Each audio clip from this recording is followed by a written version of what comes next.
Good evening, everybody. Welcome to the Sulk stream. I'm your host, the Incredible Sulk. How are you guys doing tonight? Doing well? Doing fantastic? Doing so-so? Doing mid? I hope it's got to be one of those. Thank you so much for coming tonight. Hope you guys are doing good. We're going to be talking about the video game industry in general. It is a changing venue. It's an evolving industry. It's tired. It's old. It's filled with dinosaurs like EA and Obsidian and not Obsidian, but Bethesda and companies I used to love and enjoy so much. Right? I used to love Fallout 3 when it came out, and Elder Scrolls, and they got too big. They got too big, they got too scared of their bottom line, and that's how they fall. They have way too many people on the payroll, 500-person teams spending 15 years on a fucking game that turns out to be crap and it's unfinished, and it's 130 gigs. Most of it's bloat and spyware and nonsense. Don't worry, because our HR department is here to fix it. Right? With cultural fucking evaluations and make sure everyone feels included, and just bullshit. Just absolute bullshit that no one gives a shit about. No one gives a shit about. And that's how you orchestrate your downfall. We gotta change the vibe a little bit. I love it when the music does that. I'm just gonna roll with it. Anyways, guys. We're going to be talking about this where I'm going to be bitching quite a bit. I've been playing Expedition 33, and again, it is delightful. It is refreshing. It is exactly what you want. You think JRPGs were a thing of the past and no one wants to do that game genre anymore. Nope. You would be deeply and sorely mistaken. It's surprising what you could do with a very small team and just a little bit of vision. So thank you so much for coming to the Sulk stream. Get comfy, get cozy, get a nice bottle of, I don't know, what do they drink in video games? Get a stim pack, all right?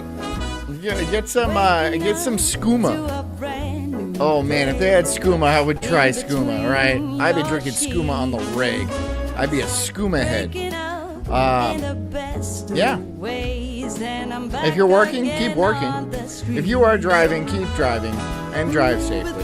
That is very important, because don't you want to get home and play video games? Right? Isn't that some sort of reprieve you have in life? If you don't play video games, what are you doing? What are you doing with your time? Raising your kids? Spending time with your wife? Boo. Boo. There's a reason why people don't socialize today, and it's because we have better things to do. Anyways, it is a Thursday night. I'm the Incredible Sulk. This is the Sulk stream. And we're going to start off with not so much, I have a couple of things going on tonight, but we're going to start off with indie games are the enemy now.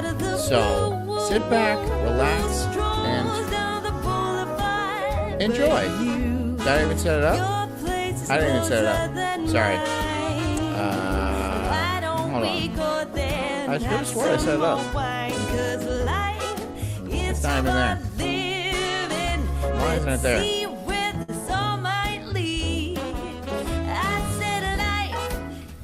Why is this not working? Come on, pop up. There we go. There we go. There we go. Thanks for coming. You need to stop what you're doing right now. I see what you're doing. I saw what you said. You should not stop celebrating the success of these 30-person studios that are doing more with 30 people than most video game studios can do with 600. No. How dare you? How dare you enjoy your game? Apparently, they're pretty upset about this. The entire industry is very upset that games like Balatro and games like Expedition 33 and all these very small studios that have no background are coming out, running 30-people teams and making hundreds of millions of dollars. No, that's supposed to be Bethesda's, because they're launching Elder Scrolls 4 again, right? It's slightly polished, and they launch That was their best launch in years. Elder Scrolls 4. It's a remake. It's nothing. They just slapped it together. Oh, man. There's a lot to say about that. Every new pile of bullshit they come out just sucks, dude. Oh, but it's okay because we have pronouns in it now. So that means we're hip and cool, right? Or are you being forced to do that by the woke mob? Oh, instead, you need to panic. We all need to panic because the It's okay. It's okay. Says I'm having some jet right now. Sweet. Oh, I would do some jet. Professionalization of the games industry is on the... Tejas says I'm a AAA weenie. I am not. No, I'm not, dude. No, I'm not. What does that even mean? Like, I'm a simp for AAA games? If a AAA game comes out and I like it, I'll buy it. I'll buy most games, honestly. Even if I don't play them, I do have a large collection of video games. And I don't... I was just playing Silent Hill. I was just playing Silent Hill 2. That came out, and that was like the same issue. That's not exactly a AAA game. That would be AA. The same with Expedition 33. 33 might even be a single game. Horizon. Game. At least that's what they're calling it. And that means... Don't you play Prostate's Gate 3? I haven't played that in a while now. I did buy it. I played it. I probably put 15 hours in it. So not a ton. That there are fewer roles in marketing, cultural consulting. Brace yourselves for this. Maybe 15 hours. I don't know. One. Less roles in middle management. Oh, God, the horror. It's true. It's the HR departments. It's always the HR departments, right? It's all like, how many of our friends and family can we hire and bring in for these nonsense roles? You know, like maybe 5 to 10% of the people actually do anything useful there. But now that we have AI, the 5 to 10% of useful people they have at companies are actually getting replaced by robots. So now it's just Karens from HR that are actually like in charge of the project. How gay can we make it? How much can we pander to the woke mob? How much can we actually make it so everybody likes it, right? It's not like you can have a niche video game where it's all, you know, maybe this subgroup of fans would really enjoy it and it'd be like a love letter to them and they would really pick up on it. No, it's got to be as universally accepted as possible because we're spending $500 million on a fucking title. And again, putting in 7 to 10, maybe even 15 years making a game, and then it fucking sucks. It sucks, dude. It sucks. And you're just like, okay, you buy it just out of morbid curiosity. And then you play it for maybe 3 hours. Right? And then you're like, well, that was $100 wrong, thrown down the drain. $100. They have the audacity to charge $100 so they can pay off their tranny fucking HR department. You know, some guy named Susan with a hair and the lipstick and stuff like that. Oh, we need pronouns in that. Not even paying attention to the mechanics or anything like that. You know how much money went into like water physics in some of these games? Just like little things like that really don't matter. That really don't, because that's not a game. You're walking around a museum of tolerance, essentially. Boring. And they're like, why aren't we making any money? Why is this small little company over here making that should be our hundreds of millions of dollars. Fucking sucks to suck, doesn't it? Fucking sucks to suck. So today we're going to be talking about how apparently it's a bad thing that more people are making games on their own because that means less opportunities for the real professionals. Oh yeah, this is going to be good. Once success starts happening outside of the system, all of a sudden it's not about whether or not these games are good. No, it's about who's not getting paid to make them. Accountability is a rare thing in the games industry. I've noticed that more times than not. And so many people want to shift the blame onto somebody else. They want to create an enemy out of thin air. Oh, you know who it's always been? You know whose fault it's always been? Oh, it's our player base. Our player base isn't, they're just bigots. I love it when they blame the people who actually buy their product or don't buy it, right? Or don't buy the product. Yeah. Well, the game is good. That's not the problem, right? It's that our player base is made up with white 30 to 50-year-old males or 18 to 45-year-old males. They're just all bigots. That's the problem. They're just all bigots. They didn't want our gay butt fucking game. And so, it's their fault. It's not our fault for having a bloated, top-heavy corporation that spends more money on sensitivity training than on the actual mechanics of a game. Error, or they want to appeal to empathy for job security. And now we need to be careful with how much we enjoy these indie games because it could hurt AAA. You need to put down that Expedition 33. Ooh. You might poke somebody's eye out with that thing. But before that, a word from today's sponsor. Why do I feel like you're zonked on Adderall?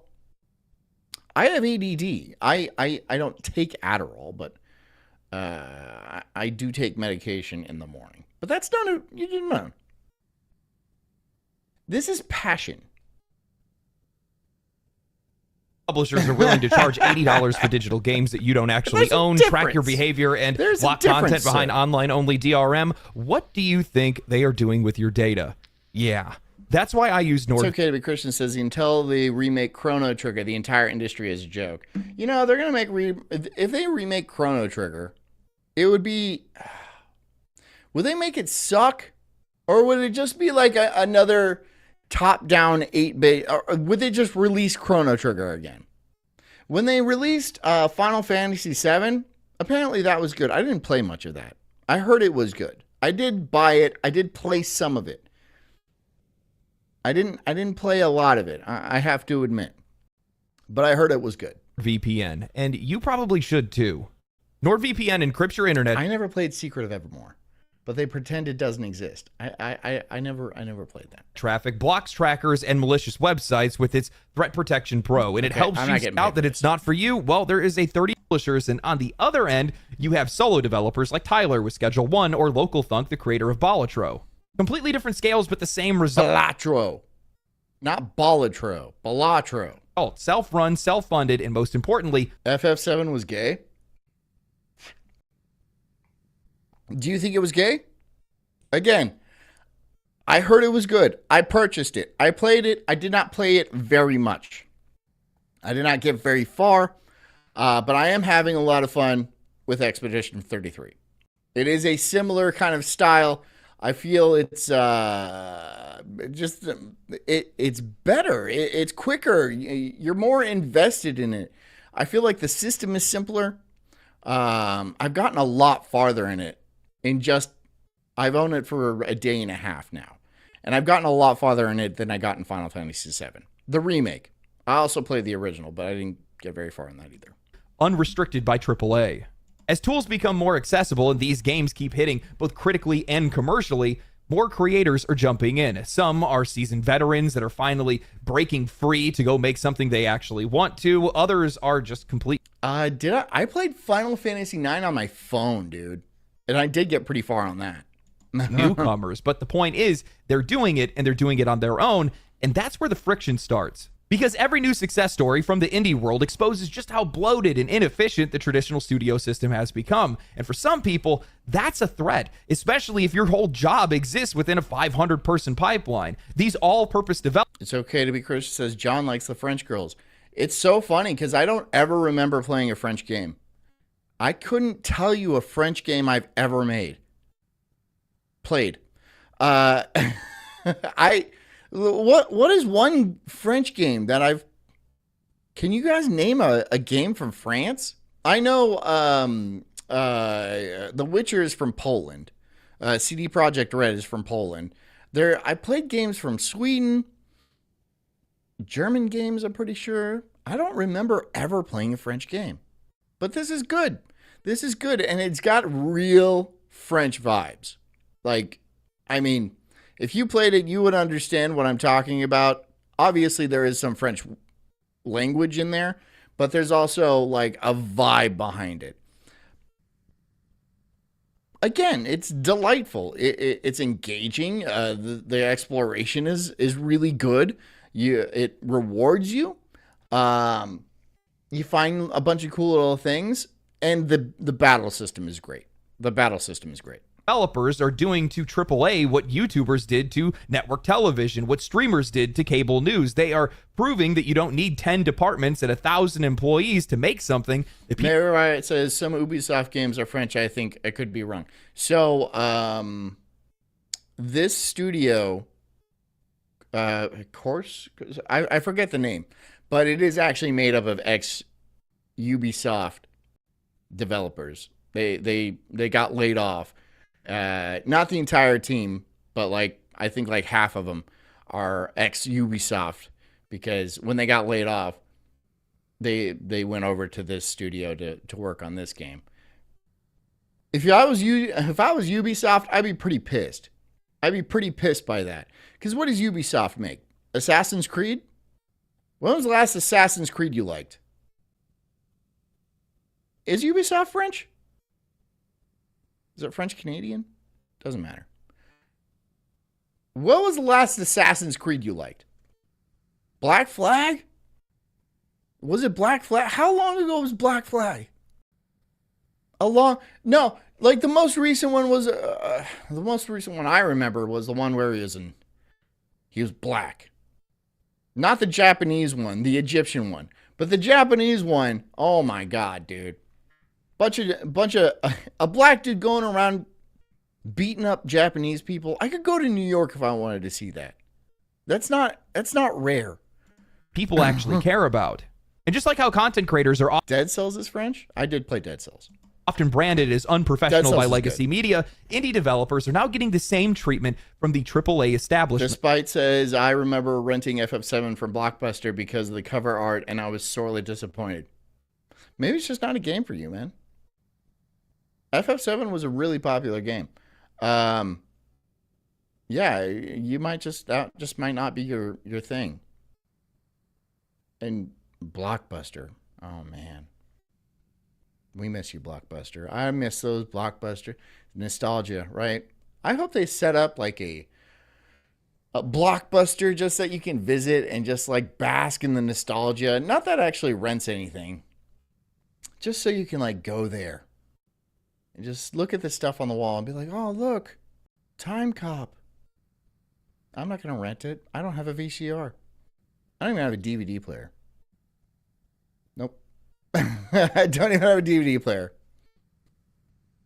Nope. No, I don't even have DVDs. In an article written by Bryant Francis of Game Development says, I don't like turn-based RPGs. Get this game.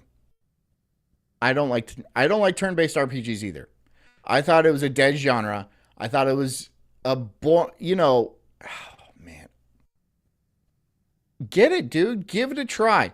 You don't like turn-based RPGs, give this one a try. Maybe you'll like it, maybe you won't like it. I like it. I don't like turn-based RPGs. JRPGs, I call them. I usually don't like them. They're usually not my bag. But I like this game. It's a good game. Developer.com titled The Deprofessionalization of Video Games was on full display at PAX East. PAX East felt like a warning. Explosively successful games by solo devs and small teams are great, but it could... Okay, what did you give me, Tejas? Tejas sent a video. The last Blockbuster. All right. In a world where video stores have all but disappeared. I mean, look at the James Bond section. Every James Bond movie. Every Avatar movie, because, there's just the one so far. I smoke pot. He's not even that good of a comedian. I hate late fees, but I understand that you had to do it. Ron Funches, he lost a lot of weight. Otherwise, people just keep those videos. I know I did. I know. Doug Benson is the first guy's name. Oh, I did. Meet Sandy, the Blockbuster mom. So when I started in 2004. Sandy got big old boobies. Hey, Sandy. Big old boobies, Sandy. Blockbuster Video had roughly 9,000 stores and over 60. It's not still open. They closed it. This is closed. This was from 2020. This documentary is from 2020. That was half a decade ago. We're all getting old. We're all getting old. This was half a decade ago. This has been closed for a long time. 3,000 employees. And now, Do I miss renting from a physical store? No, absolutely not. I don't think anybody does. I don't think anybody does. And he's right. Because we have Netflix. And, I mean, even Netflix is gay. But everything else is on the internet. So who actually gets in their car? Hey, we're going to go to Blockbuster and rent a couple of movies. And that's like becomes a chore. There's no reason to do that. we just Tejas says terrifying knockers. need Pacific Video to send us a notice that they are exercising their fourth and final Despite says I'm too busy drawing shit for you to play video games. Okay, that's a good point. You keep doing that. renewal option. So yeah, that kind of scared me a little bit. I mean, how long until companies don't even make DVDs, period? And then I don't... Is that the guy from the OC? Is that... Okay, is that the Jewish one from the OC? It's... It is. know. It is. Did you know that That's Blockbuster had a chance to buy Netflix, but they didn't? Now that to me is crazy. It is truly the last standing bastion of a bygone era. Hey, that's cool. You know, that the last Blockbuster in existence is right here in my hometown. If there's some cats in Oregon still scratching it out, you know, with Be Kind Rewind, nothing wrong with that. That's beautiful.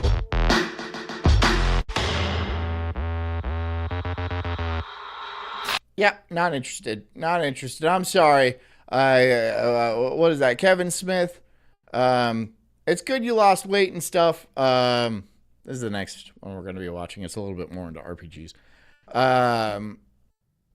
Yeah. I'm not.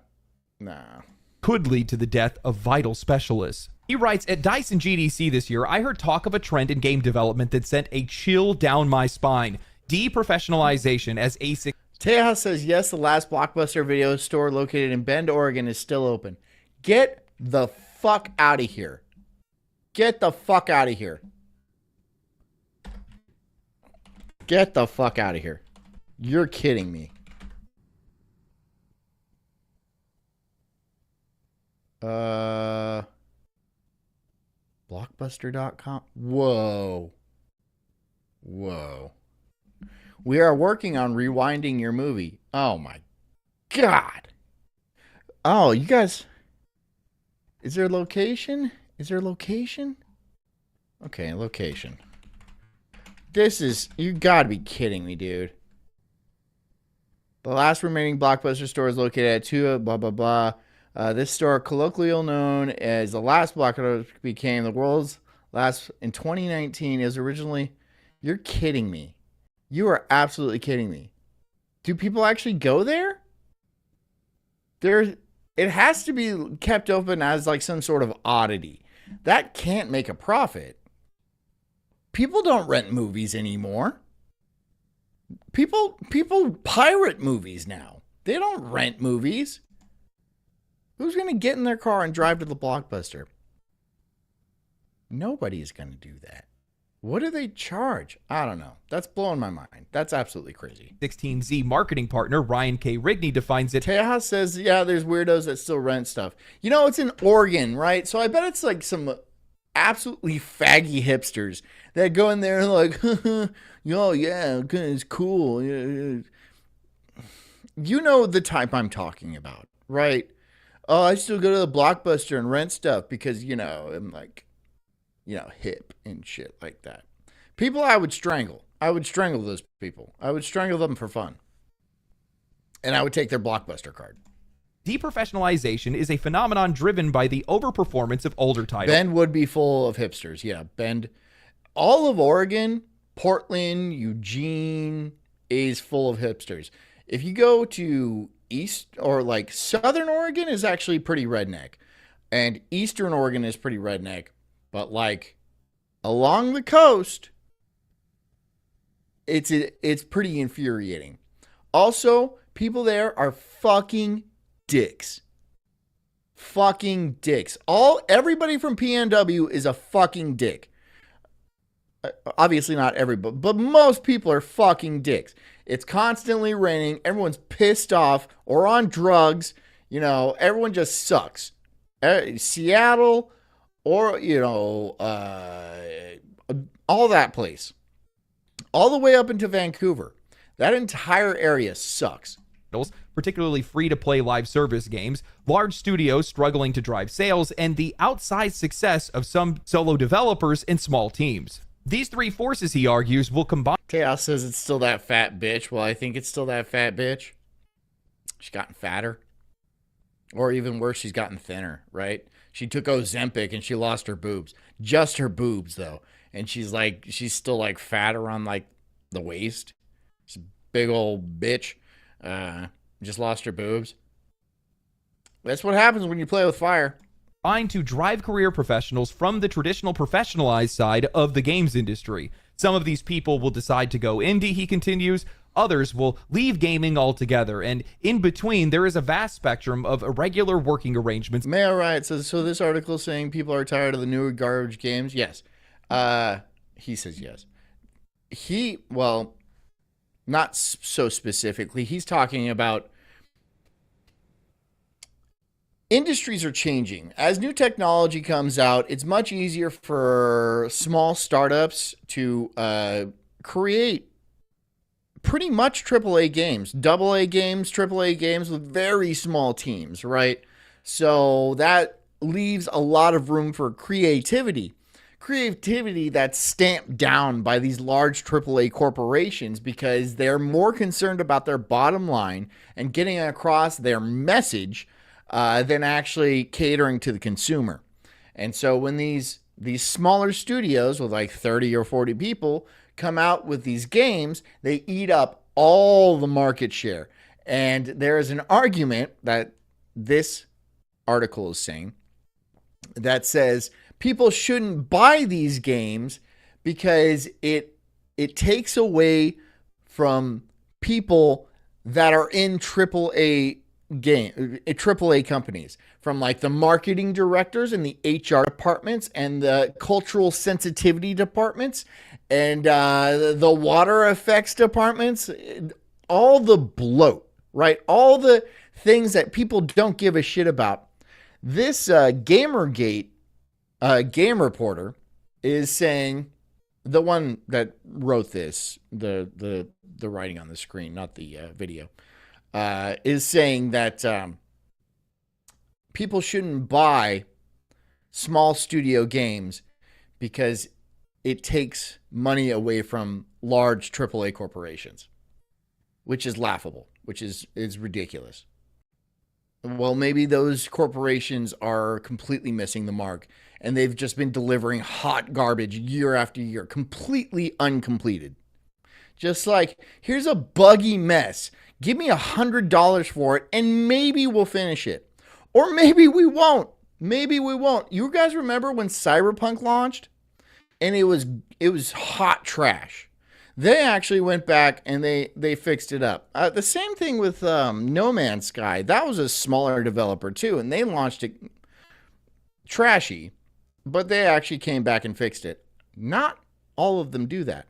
A lot of them take the money and be like, okay, what's our next IP? What's our next IP? So we can make it more, because we already sold that. So there's no motivation for us to go back and fix it. So what's our next IP that we're also going to launch as a pile of shit? It's available. Yeah, I'm going to have to stop you right there. The idea that indie success is driving career professionals out of the industry is such a warped take that it's almost impressive. Let's just ignore the last 5 years of layoffs, project cancellations, and ruthless studio consolidation, and instead blame the one guy who made a viral hit in his bedroom. That's the villain now? Major studios have been pushing these people out long before indie would even come into this conversation. Specialized talent wasn't being nurtured, it was being discarded. Projects were getting rebooted mid-development. QA is being outsourced, and artists are being chewed up and spat out like they were nothing more than replaceable assets. Indie success didn't create this brain drain. It gave people a reason to leave willingly or a place to go if they didn't. So if those same professionals now look at indie devs and think, yeah, I'd rather take the risk and make something real, that's not deprofessionalization. That is liberation. And honestly, exactly. People are actually, look, there's a lot of art behind this industry, right? Like the movies. And hopefully the same thing happens in movies in like Hollywood. That's happening in the gaming industry right now. Hopefully it gets a lot more decentralized, which would be a great thing because Hollywood today is a 100% propaganda meal. All it does is push out narrative after narrative of how you should be gay and how you should do drugs. And don't get married and have kids. Have gay sex and random hookups for the rest of your life. Because that's what, be a professional woman who has cats and don't have Sex in the City and bullshit. This is because it takes a lot of technical expertise to make these productions. And the bar is lowering. This is another this is a problem with AI, right? This is why they're afraid of AI. They control the narrative. And if the bar lowers enough, they don't control the narrative anymore. I'm sure they're going to try to put in some sort of law or some sort of hurdles where you can't express yourself creatively unless deigned okay by the government or by the MPAA or something like that. I wouldn't put it past them for a second. Of course, these limitations, they usually don't do anything, right? It'll make a roadblock for maybe a few years, and then people will find a way around that. Yeah, but these people are large AAA movie studios and game developers. They're not going to go down without a fight. They're going to go down kicking and screaming, right? But they're not going to change the way they do business. And that's the fundamental problem with them. That's why they can't make money anymore, right? They're too top heavy. They're constantly being driven not by the vision of the game or the vision of the movie. They're being driven by profits, bottom line profits. I can point at the Avengers movies, right? Do people actually like those movies? They're not American movies. They're movies made for the Chinese market that are put out in America. They're bland. They're the same thing. They're visually spectacular, I guess, but there's no story really behind them because it wouldn't translate well over in other markets, and that's what they're trying to do. They're trying to make art, or they should be trying to make art. They're not making art anymore, right? And people are kind of fucking sick of it. It's slop. And they just expect you to eat it up over and over and over again, right? So people don't want that. People don't want to be spoon-fed garbage anymore. I sure don't. I stopped watching movies a long time ago because they suck now. Movies just fucking suck now. And so do games, right? When GTA 6 comes out, will it be good? Or will it just be a bunch of people trying to get their message across and not like one guy's vision who's actually good? You know what I mean? Is it going to be a committee game where everyone has to agree and nobody's offended? It's GTA. They're going to go out of their way not to offend people. You know this and I know this. Is it going to be good or is it going to suck dicks? It's probably going to suck dicks. I don't want to say that. I really don't, because I'm fond of GTA. I've been playing since the top-down versions. But with this culture that we have now and the pressures that they get from the media, the government, Mossad, whatever you want to call it, it's probably going to suck. Or maybe not, but probably. That's a good thing. And this industry needs more of it. Because Jameson says $80 titles incoming. Fuck that noise. Not just that, $100 titles, right?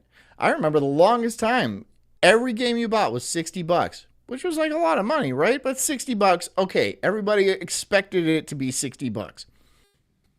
Then they're all like, well, we're not making enough money. Well, you're not making a good enough game, right? Yeah, they were like, we want $80.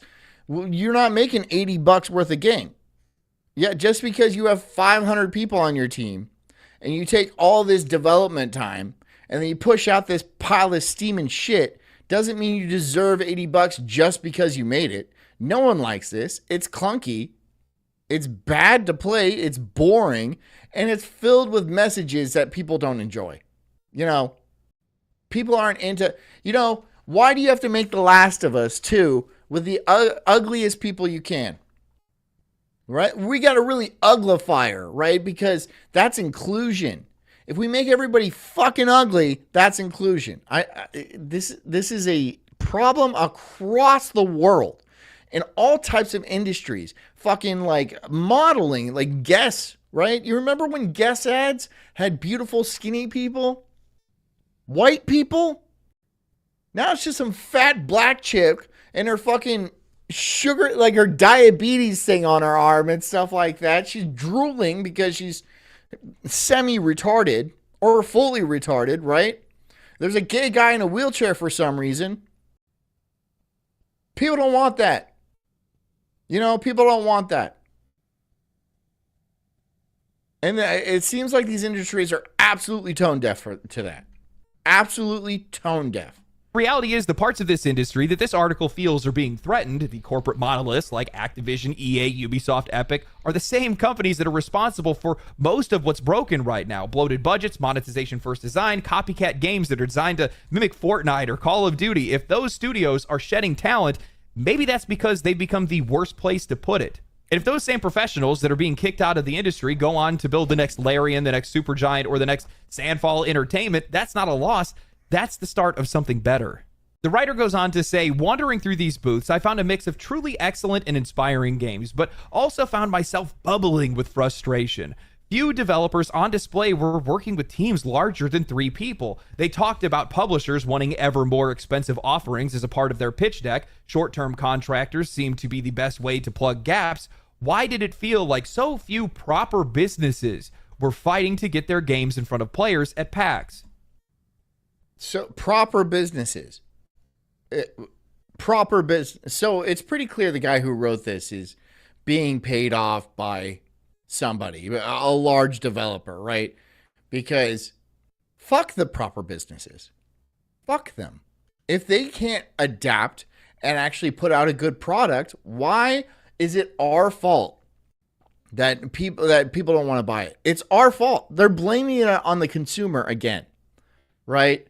They're blaming their lack of success on the consumer. Can you imagine if somebody small did that?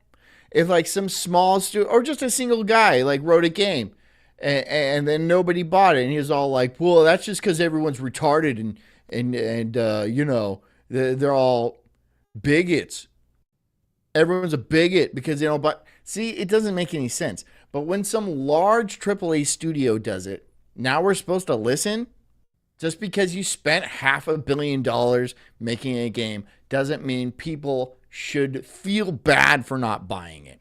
Just because you market it all over the subways and, you know, big old billboards everywhere doesn't mean people are going to buy it. You think Expedition 33 had a huge marketing budget? Probably not. Probably not.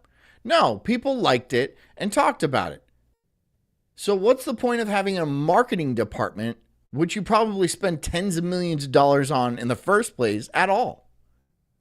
If you're just going to put forward a piece of shit product, what's the point of having a marketing product department?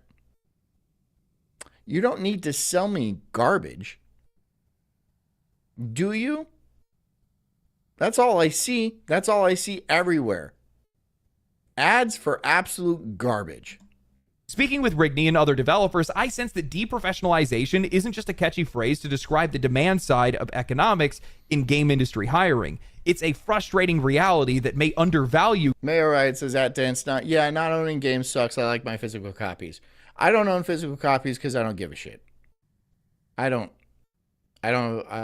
play a game, and they're most likely I will never touch it again. After I'm done with it, I'm not going to touch it again. I understand having physical copies, but that's just clutter to me. But you do you. Games from big and small teams alike. Rigney offered some extra nuance on his deprofessionalization theory in an email exchange we had before PAX. He predicted that marketing roles at studios would be the first on the chopping block, followed by roles that seem to be replaceable to management, even if they're not.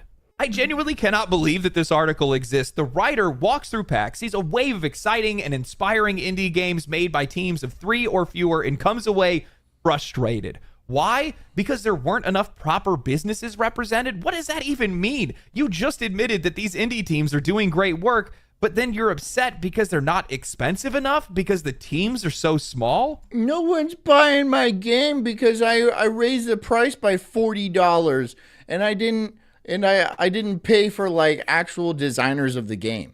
I didn't pay for talented people to actually build the game.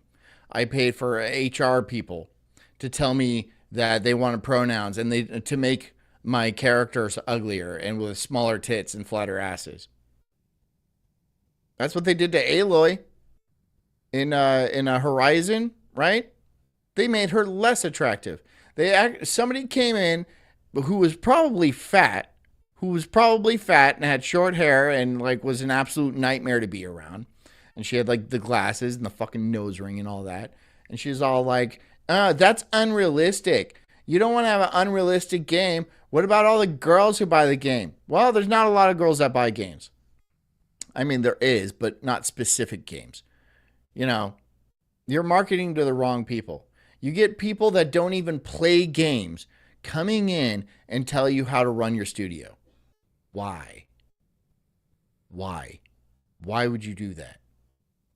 I know why. I don't even have to ask. I don't even have to fucking ask, but it's just such a nightmare that we have to deal with this in the modern society because we're not responsible enough to choose what we like, right? We can't have the things we like because we have to be told what we like, right? Because we're all so goddamn retarded. And then you go on to quote developers saying that publishers are demanding bigger budgets to take their pitches seriously. And somehow that isn't the problem. You don't see the connection. The developers at PAX didn't create the system. The publishers did. This entire bloated mess is a natural result of an industry obsessed with scale, overspending, and risk aversion. These indie devs are risk aversion. Risk aversion. Risk aversion is a huge thing. Because remember, these corporations are owned by shareholders. And that is a huge problem. That is a huge problem. When they're owned by shareholders, they're going to defend their bottom line, their stock price, with anything they have, in any way. And this is why you get like DLCs that are just like, you know, you keep paying into it and paying into it and paying into it because they're trying to bump their stock price. They're not actually trying to make anything good. They're not trying to make anything you would like, which that's the problem. You should make something people enjoy, but you can't do that because that would take risk and people might not like it. And if people don't like it, then your stock valuation drops and then all your investors get pissed off and sell their stocks. You can't have that. You can't be making less money, right? Because you have all these people to pay. You have hundreds of people to pay in positions that, again, are completely unnecessary and are actually making things far worse. Simply surviving despite it. But of course, now we arrive at the heart of the article, that scary word, deprofessionalization, and suddenly the tone shifts. Deprofessionalization. Deprofessionalization. Professionalization. So they're mad that these games that are selling way too much aren't made by professional corporations. That's what they're not professional enough. Is it them that's not professional enough, or is it you that's not professional enough? Right? Because what does professional mean? That means they do their job well. If you're not selling any fucking games, then are you doing your job well? No. I would say no. If your job is to design and sell games, and you are not designing and selling games well, you are not very professional, are you? You're just a bloated behemoth. You're a club, basically, that wants money, right? And then you don't want to change the way you do business, so you have to blame somebody besides yourself, even though it is completely your fault. So what do? You blame these small upstarts with like one guy. Notch made billions of dollars. One guy, Notch. The guy who made Balatro probably made $100 million. One guy. And they're pissed off that they didn't have a marketing department, an HR department with that big fat lady with the librarian glasses and the nose ring. That's what they're mad about. Right? That's what they're mad about. They ate their lunch. That's what they're fucking mad about. The accomplishments of these studios gets brushed aside. Their success becomes a problem, not a triumph. It's okay to be Christian says, my mid and dumb wife got a warm meal waiting for me. I've got to go. I'll miss you guys. Okay. Thanks, man. Say hi to your wife. Because, oh no, they shipped a game that people actually liked without a marketing team, or a Ludo narrative synergy specialist, or a lead experience. Onia says, I love GOG. You actually own the shit you buy from them. You get an offline installer for it. No DRM. What is GOG? What is GOG? Experiential curator. No. Wait. Guys, I've said this before, and I'm going to keep saying it. One of the biggest issues in AAA development is bloated teams, bloated budgets, bloated management structures where nobody knows what the person next to them actually even does. You end up with departments that are built to manage other departments, pipelines that are so tangled that you can't even see the final product, and a burn rate that is so high, it is a miracle that anything gets shipped at all. And then they warn us, brace yourselves, marketing might be the first roll on the chopping block. Good. Most marketing departments in this industry are completely useless. It has never been easier to get your... That's true. Marketing is kind of a dying business anyway, right? Especially in in entertainment. People don't need to be marketed to, right? Really, if you have a good product, people will eventually find out about it. That's just the case. With the internet and forums and stuff like that, good things don't go unnoticed. Not so much anymore, right? I can understand this argument back in the early aughts or even earlier than that, like the 90s and shit like that. But today in 2025, that's just nonsense. There's no way people, if you're going to launch a game, Balatro was made by one guy. He thought maybe 5 or 6 people would buy it. And that included his parents. And then he woke up and it had sold 100,000 copies. There was no sort of marketing involved in that. One guy played it and he was all like, have you played? You guys check out this game. He posts it. It gets reposted. It's just like Twitter, man. Marketing is a dead kind of industry. For certain, I can't name an industry where it's not dead. Realist? No, I can't name one. I just don't know. I don't know where you need marketing. In what industry do you need marketing? I don't know. Game in front of players if your game is actually good. You can't fake that kind of traction anymore. You can spend millions of dollars plastering Avowed on trains and buses, put an ad in Times Square, but it won't matter if the game... Did anybody play Avowed? Was it any good? Game doesn't deliver. Meanwhile, Expedition 33 has people screaming about the soundtrack, the story. The soundtrack is fire, dude. The soundtrack is fire. The characters, the combat, because the game itself is worth talking about. You don't need a 30-person marketing team if your game hits. You need a game that deserves to. That shift is happening right now. That's what's going on. And it's not deprofessionalization, it's rebalancing. This industry has been top-heavy for too long, and that weight is finally starting to shift towards the people who actually build the damn thing. The article then pivots to acknowledge... Good. People who actually... Hold on. Hold the fuck on. So you're telling me the money is actually going towards people that build the games and not the HR departments or the people who make sure everything's legal, or the marketing department, or the cultural sensitivity department, or just some other dickhead who happens to be there? Whoa. So the people who actually build the game are getting paid for their work. Hey, we can't stand for this, guys. We can't stand for this. This is just unfair. Who's going to pay our fat librarian glasses nose ring bitch? What about, has no one thought of her? Has no one thought of this crass old woman who owns a bunch of cats and drinks wine every night and bitches about how men are terrible? Who is going to pay her? Yeah, I bet you didn't think about that. She made Alloy ugly as fuck, right? She made the girl from The Last of Us 2 an absolute 4. Tops. Because she is like, it's unrealistic, and I don't want any girl ever to look prettier than me.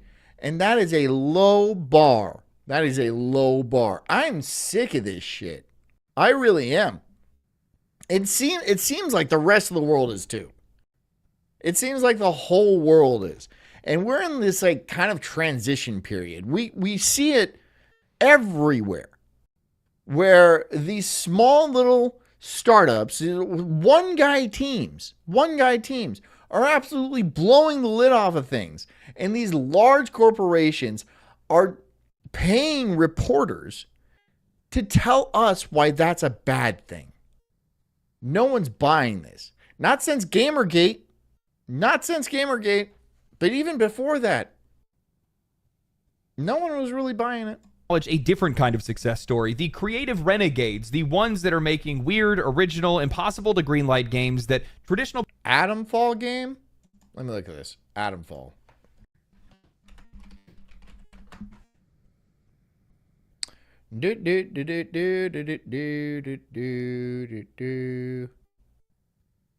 Is there a trailer? Rated M for mature.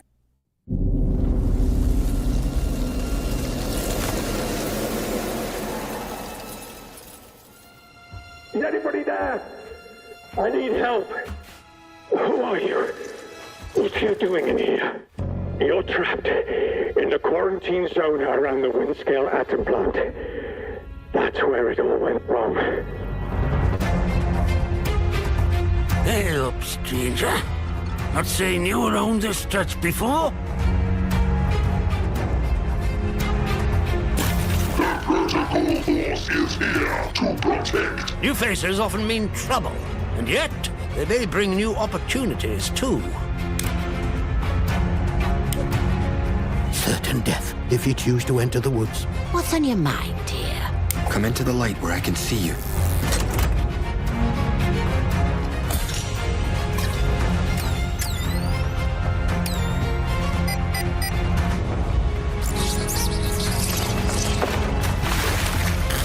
Keep your eyes open. The voice in the soil. You're not welcome here.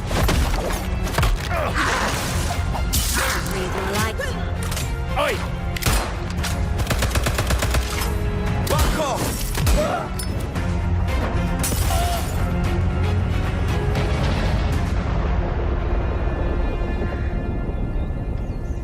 Okay. It's on Game Pass, so I'll probably pick it up. March 27th.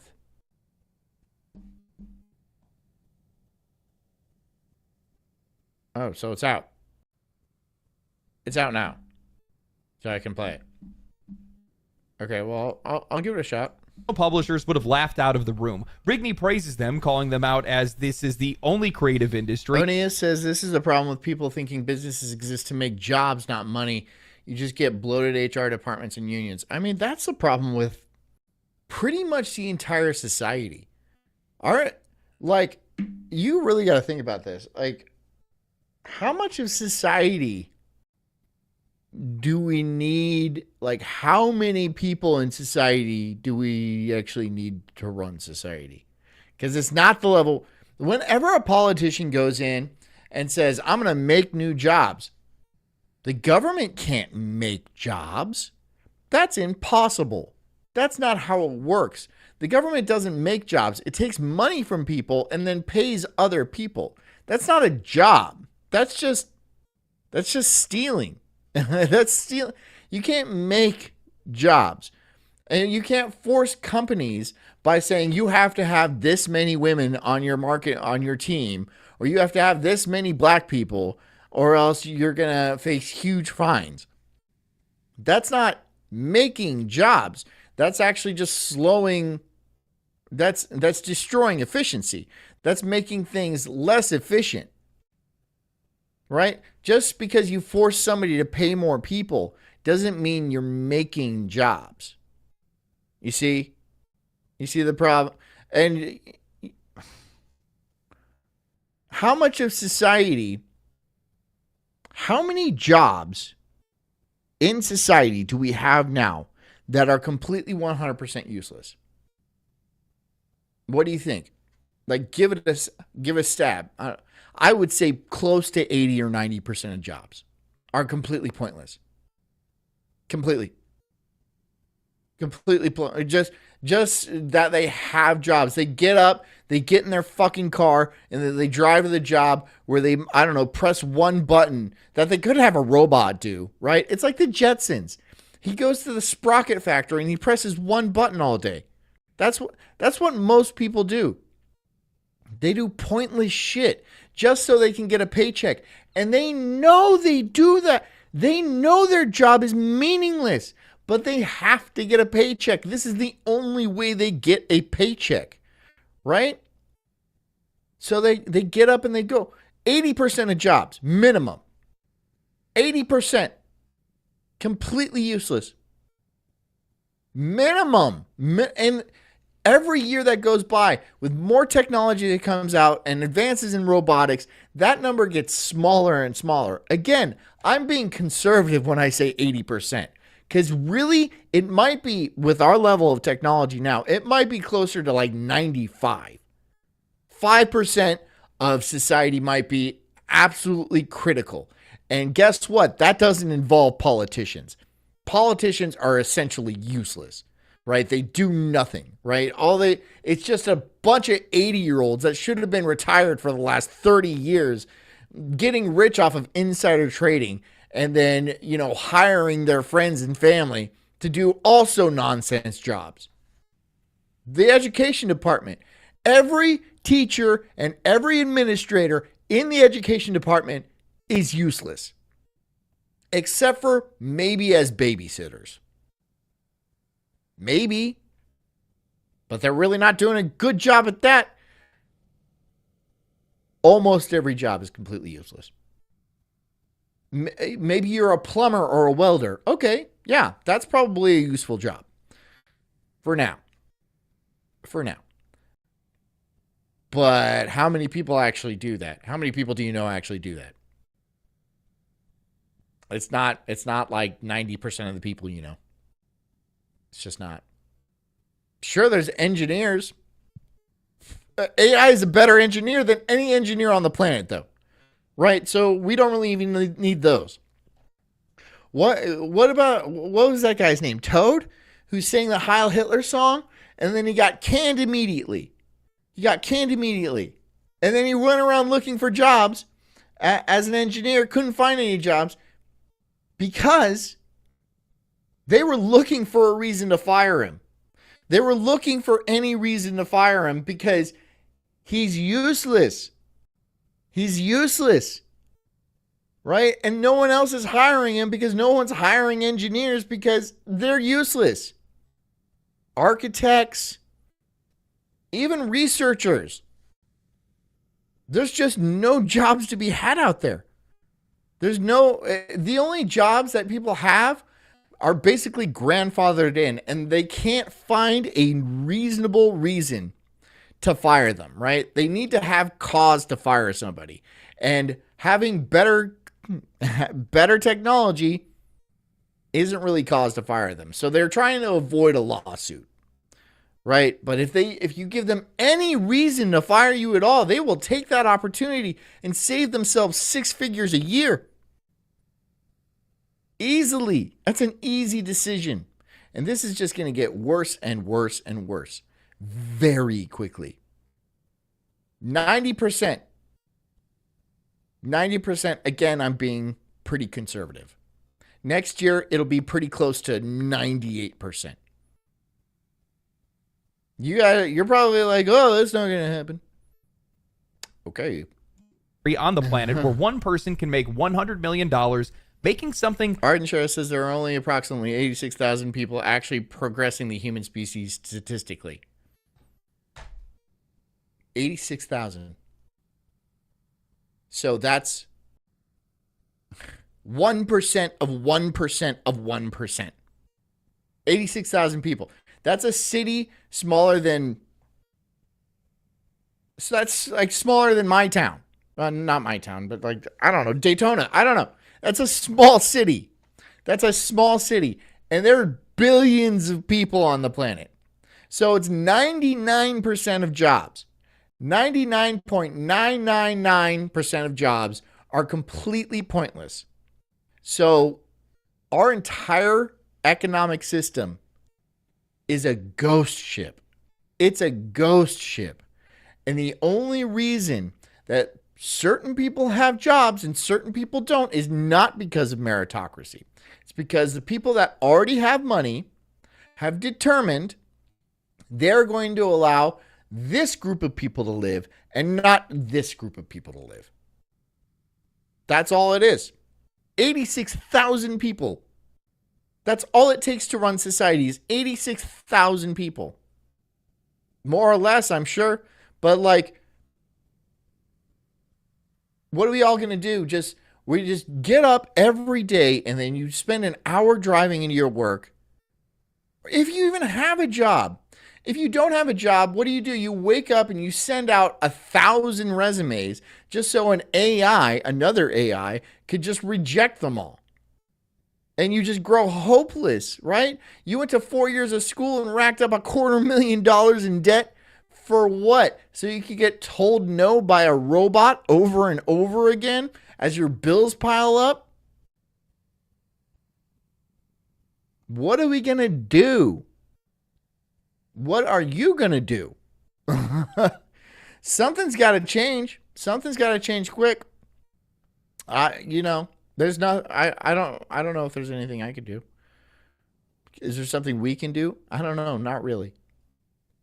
It's just got to all come crashing down. That's what it has to happen.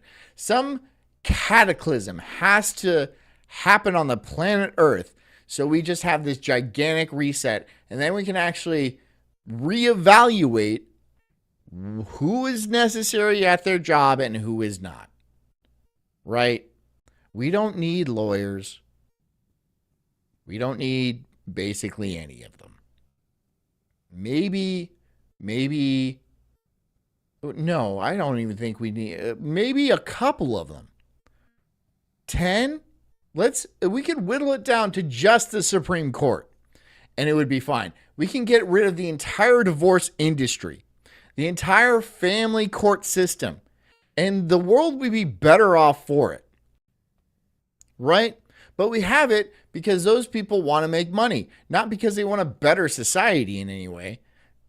Well, wouldn't it be better if we just got rid of that altogether? Well, no, because people need to have money. Why? Why do all these people need money when everything is essentially becoming free? Right? If everything's made by robots, mined out by robots, assembled by robots, shipped by robots, who exactly are we paying? We're not paying the robots. We're just paying shareholders. Why? Oh, because they own the shares and stuff. And we designed this entire system, this entire rocky system that's like barely teetering on the edge of collapse because we wanted to take advantage of people born after us. That's what it was, right? Again, it's largely the boomers. They didn't have the technology back then, but now we do. But they still own all the stocks and shit. So now we have to pay them? Why? Why? Why can't we just kill them all? Wouldn't that be easier? Wouldn't that just kill them all? And then we don't ever have to go to our jobs again? Of course, I'm joking, but, I'm not the first person to think of this. By themselves. Wouldn't it be easier? True, but the tone here still drips with discomfort, like it's a cool fluke and not something to build around. Now, to the author's credit, they go on to clarify that small teams aren't obligated to hire anyone. They are doing what they can with what they have, and better tools have made that possible. But here's where the framing starts to slide sideways. They say what feels wrong is that so few people benefit from this new status quo. Mayo Riot says, well, apocalypse scenario, right on time, John. Yeah, it definitely seems, I talk about that a lot, don't I?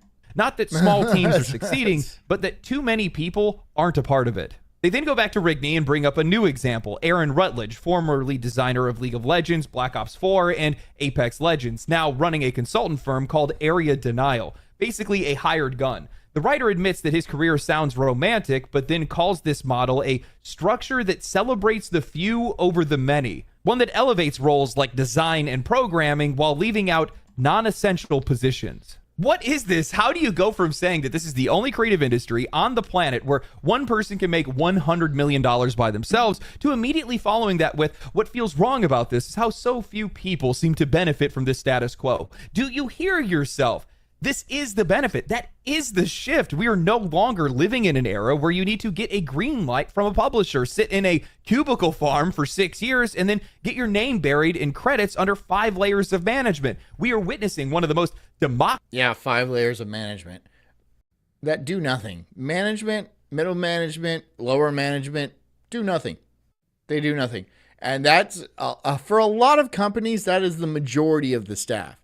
It's just layers of management, and then there's one guy that actually does like some of the work, right? It's 4 or 5 guys standing around one guy digging a hole. That's what it is. That's exactly what it is. It's complete inefficiency, and the people managing are usually fighting with each other. They're usually infighting to get their way. And then there's also politics and like social dynamics because they're trying to get over on each other too. So this just adds to more inefficiencies in society in general. I'm not talking just about the games industry. I'm talking about everywhere.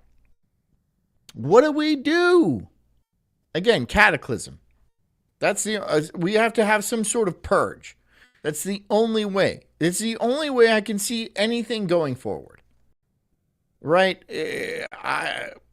Something like that. Democratizing eras in video game development history, and somehow your takeaway is, but not everybody gets to enjoy the ride? Of course they don't, but that's always been the case. But now the door is actually open. Look at Path of Exile and Grinding Gear Games, a tiny studio in... Well, okay, fine. Not everyone gets to enjoy the ride. So, like, all right. So this studio makes $100 million off of this game. I know it probably is going to make more than that. Where's my check?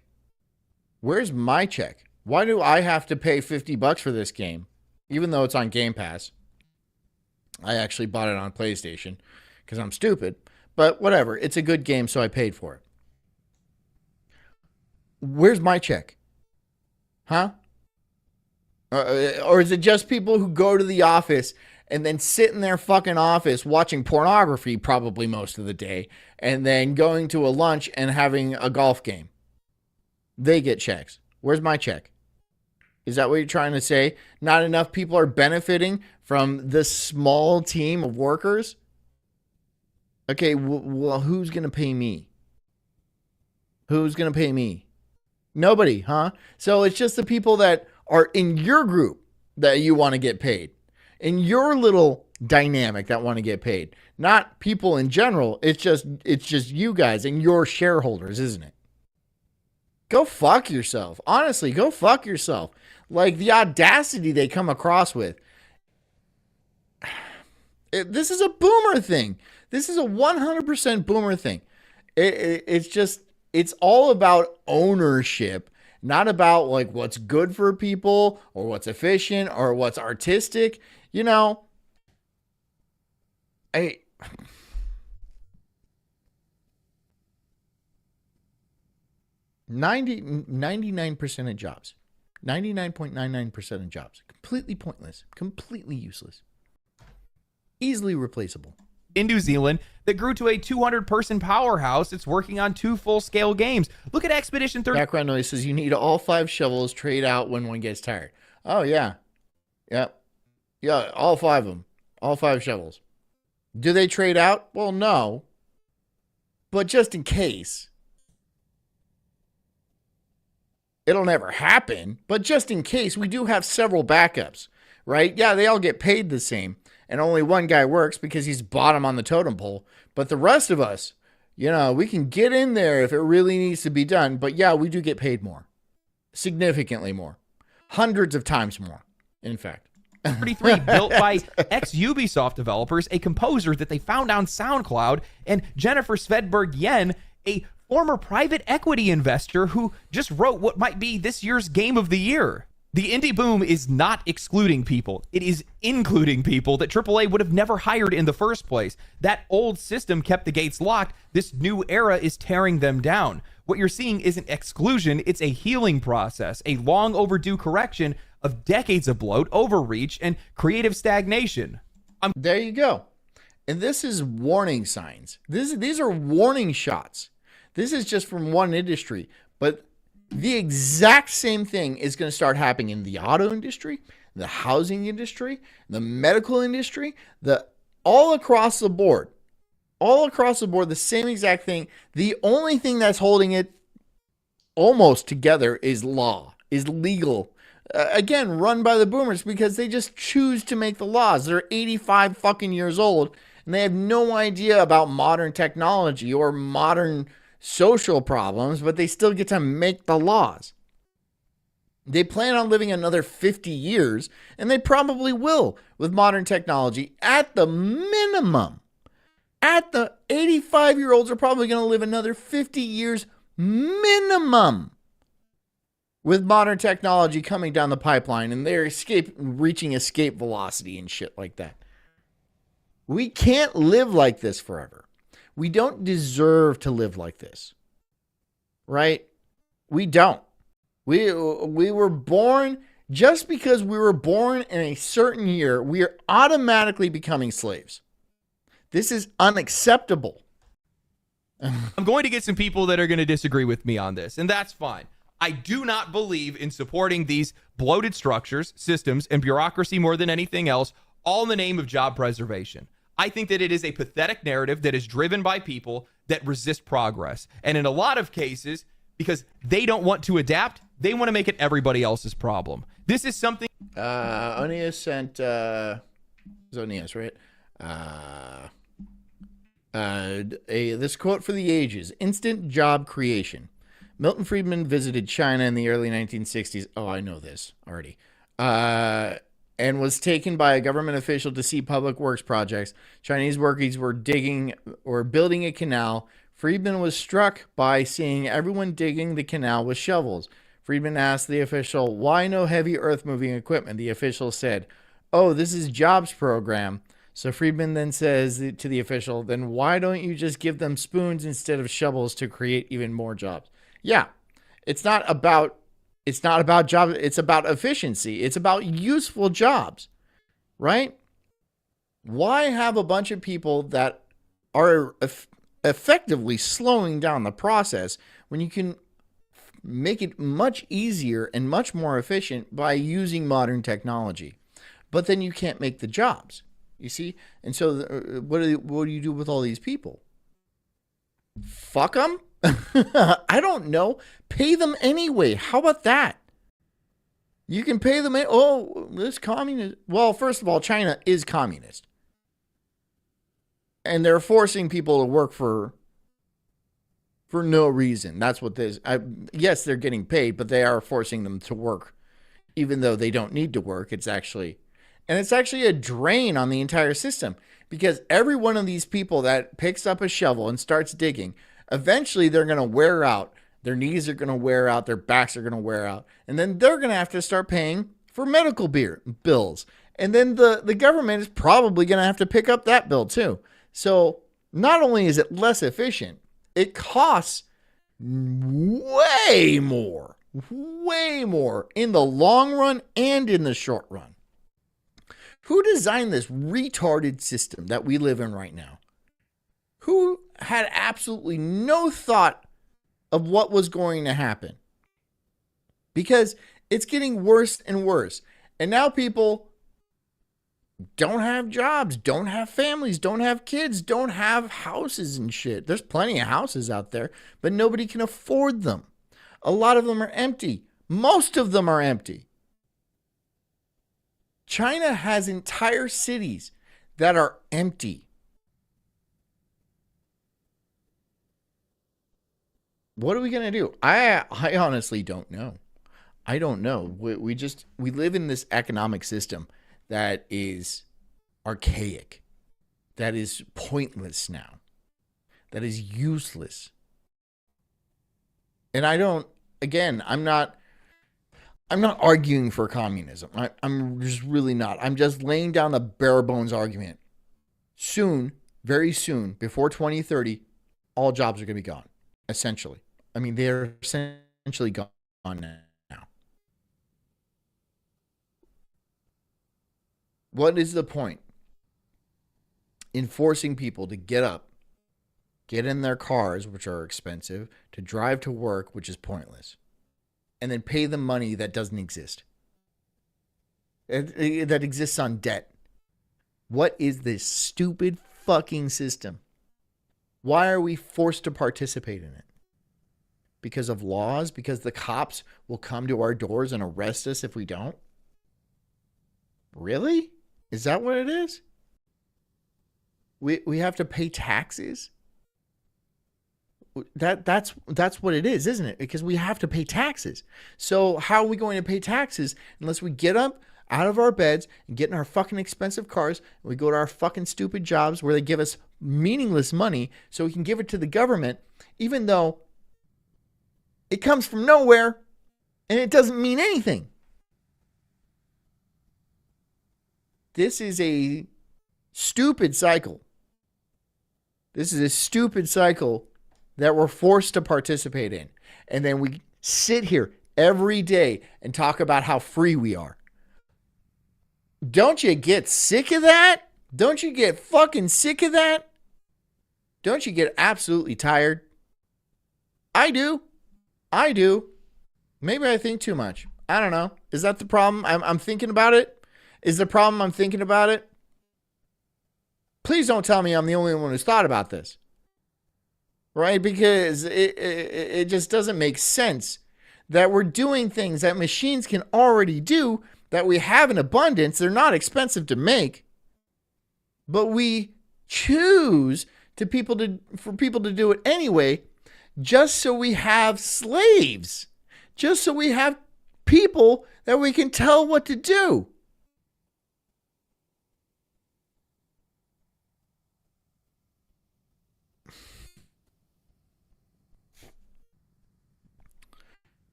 And you wonder why people are just sick of it, right? You know, you wake up, like imagine you're 25 years old. You wake up in your shit apartment, right? And you get in your shitty car. You're alone, right? Your apartment's dank. And it's fucking, shitty. And then you go to your shitty job where you have a shitty boss who asks you for things that don't matter. Hey, you have those reports that he's not going to read, right? He asks you for a report. Oh, TPS reports. He's not going to read them, but he needs them. Why? He doesn't even know. But whatever, you type up those fucking reports. It's your job, right? Then you get back in your fucking car and you drive home and possibly 2 hours of traffic. You get your shit apartment. You open your fridge and what you have an apple and then like a half-eaten Hungry Man. And then you're like, well, at least I have something. You heat that up because you can't afford anything else. They're barely paying you. They're barely paying you just enough so you'll come in. Right? And you heat that up and then you sit on your couch and you stare at your phone until you get tired enough to fall back asleep. You don't go out and enjoy your life or explore the world or like, you know, try to think of new inventions or like create an impact or anything like that because you're too tired and you're too poor. And then this just keeps fucking happening. And it's not just you, it's everybody. It's everybody. It's everybody. Except for a very, very, very small handful at the very top. Right? Who just sit on their fucking yachts and then look at a little thing on their phones to see if a green line goes up or a red line goes down. And depending on what that does, they either buy or they sell. Simply because they already had money, because they were old enough or they inherited it or something like that. They're forcing you to do things that you don't want to do simply to show that they're better than you. That has to be the only reason. It has to be. Right? I mean, the green line would go up if they kicked you out onto the street, but then who would vote for their politicians that we so desperately need? Oh, the politicians that we so desperately need that save us. They save us. Oh, Trump is going to save us. Oh, Kamala is going to save us. Neither of them are fucking going to save us. Both of them are going to screw us in the ass. Because that's the system. That's the entire system that's been set up for decades and decades now. We were born into it. I was born into it. You were born into it. And we're essentially slaves. I'm not offering any solutions or anything like that. I'm really not. I'm just bummed. I'm just bummed. I have no idea how to wiggle our way out of it or what exactly to do, you know. And even if I did, would I actually be able to rally enough people to actually achieve something? I don't know. People are kind of content. They have their little dopamine drips of entertainment, and they have their video games, which suck, by the way, because of the entire system in the first place. But whatever, they're just good enough to give you a little bit of dopamine, just so you don't riot, just so you don't lose your fucking mind. I don't know. I'm just telling you how it is. This is how it is now. This is us. This is this weird Orwellian kind of state we live in. Again, remember, you have cameras constantly pointed at you. I have a camera pointed at me, but this is the only camera I choose. I have a camera on my phone, the camera on my TV. I have a camera in my fucking thermostat. There's a microphone in there too. If you have a Nest. I don't have a Nest, but I'm speaking hypothetically. How are we cool with this? How is everybody cool with this? How have we not lost our shit already? I mean, like, all of us are pretty unhappy. Even the happy ones. I feel like I'm pretty happy. I like my life a lot. I'm happy, but I'm pissed off that so many people around me are struggling so hard. Why? There's no need for that. Is it because there's not enough food to go around? No, that's not it. Is it because there's not enough labor to go around? No, definitely not that. Is there not enough housing? Is there not enough what? What is there not enough of? Money. There's not enough money to go around. And money doesn't even fucking exist. It doesn't even exist. You go and you work for money. That doesn't exist. But they tell you you have to work for this money. Or you go to jail because you have to pay your taxes. Right? And you have to buy food with this money. I don't know. I'm sick of it. I'm fucking tired. Thing that has happened since the dawn of industries in trade. Anytime there are changes in the market, Turfing Monkey says, I want either a giant tree house or a cave house hobbit hole. We'd all be fine living in the Shire. We'd all be good living in the Shire, dude. Trust me, we'd all be good living in the Shire. You know that cavemen only worked for 2 hours a day. Only the men, too. 2 hours a day. That was enough to build shelters and fish for food. And the rest of the day, they just fucking jerked off and drank beer. That's what they did. If they wanted to build some sort of weird thing, they would do that. They didn't need to have any sort of economic system to handle that. Now, does this work on a grand scale with society? It would if we didn't have a bunch of takers in society. If we didn't have bankers, if we didn't have lawyers, if we didn't have this type of person. You know what I mean? There's a type of person that squeezes all they can out of society. And and these people gain enough power, political power, financial power to force the rest of us into servitude in some weird way. That's what happened. Time new technology is introduced, old jobs go out, new jobs come in, some jobs get displaced, and in some cases, like the video game industry. Jameson said barefoot all day, pipe weed all day. Sounds all right. Doesn't sound bad. They had parties. They had beer. They had fireworks. You know. That's it. That's all it took. Maybe there's just too many of us. Maybe it's just we're too interconnected. Maybe we should all just like branch off and form little tribes and then go to war with each other.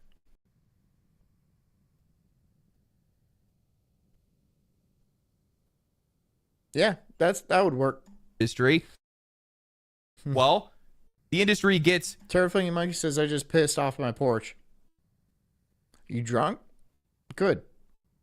Stay drunk. You should. You should stay drunk. You should stay high. You should put in as little effort as possible. Because that's what they want out of you, right? That's exactly what they want you to be drunk and high. So give it to them.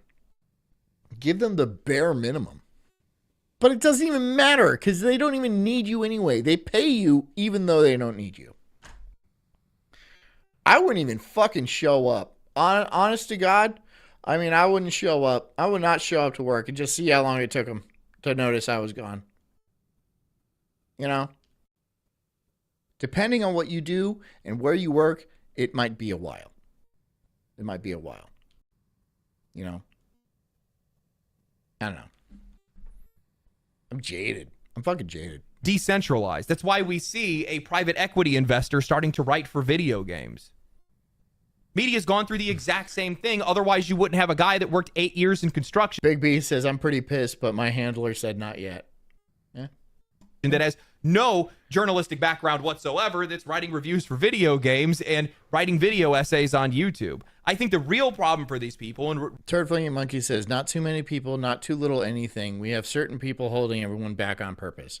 And bingo.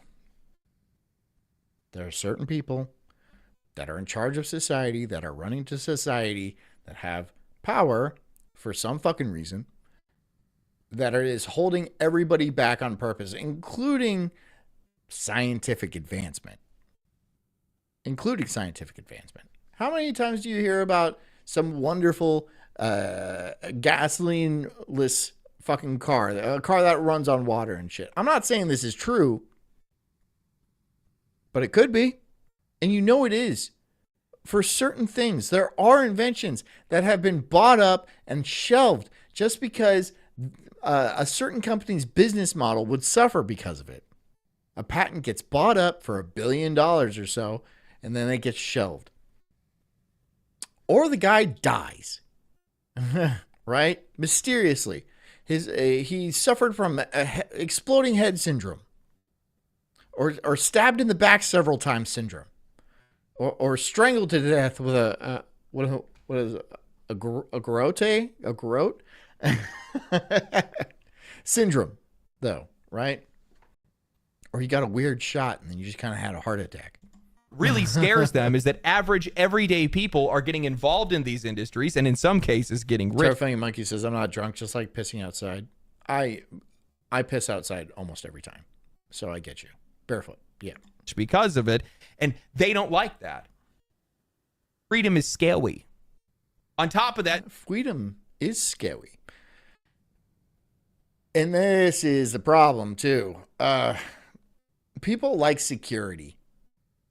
This is why the whole system isn't falling apart right now, is because people like security. Women especially. Women love security. That's all they give a shit about, really. They don't care about freedom. They don't care about rights or anything like that. They care about security. They want to feel safe. That's it. This is why women should have never been allowed to vote in the first place, because they only care about security and they don't give a shit about freedom. They'd rather not have freedom. That's the responsibility of forming your own opinions and like conducting your own actions. They don't like that, right? They kind of like the system they're in. They get a cushy job inside an air-conditioned office and they get paid six figures to do essentially nothing but do TikTok dances, right? I mean, that's a sweet gig. That's a sweet gig. And all they have to do is vote.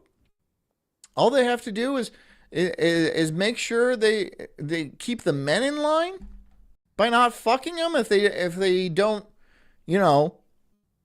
do exactly what the government tells them to do.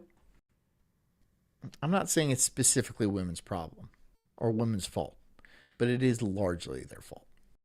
Not just their fault, but it is largely their fault. It's mostly our fault for not having spines, right? I don't know if this is like, is it the chemicals in the water that are turning the frogs gay? Is it the vaccines they give us when we're born? I don't know. It doesn't seem like this is how our humans are supposed to live. It doesn't, to me, right? And it doesn't, it makes sense because how many fat people do you know? How many people that have never seen the sun? How many greasy people? How many people that are depressed?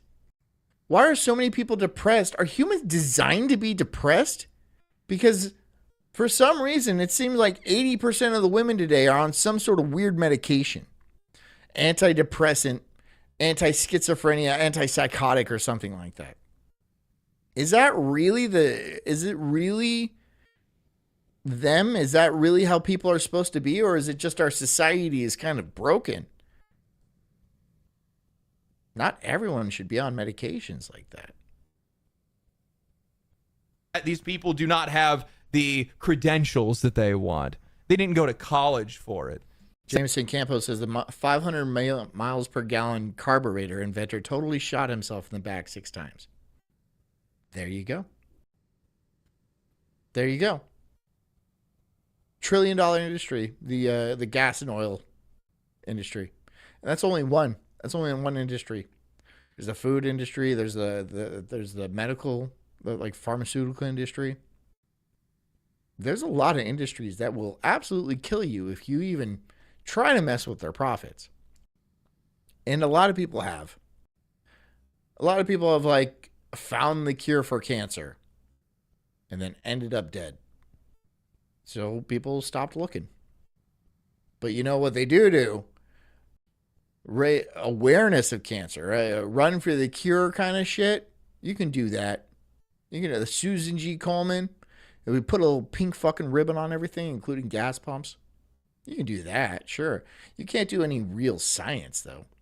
If you come up with any sort of cure for cancer, you better shut up. You better shut right the fuck up. You come up with a 500 mile per gallon carburetor, you better shut the fuck up. And everybody knows this. This is a public secret. This is a public secret.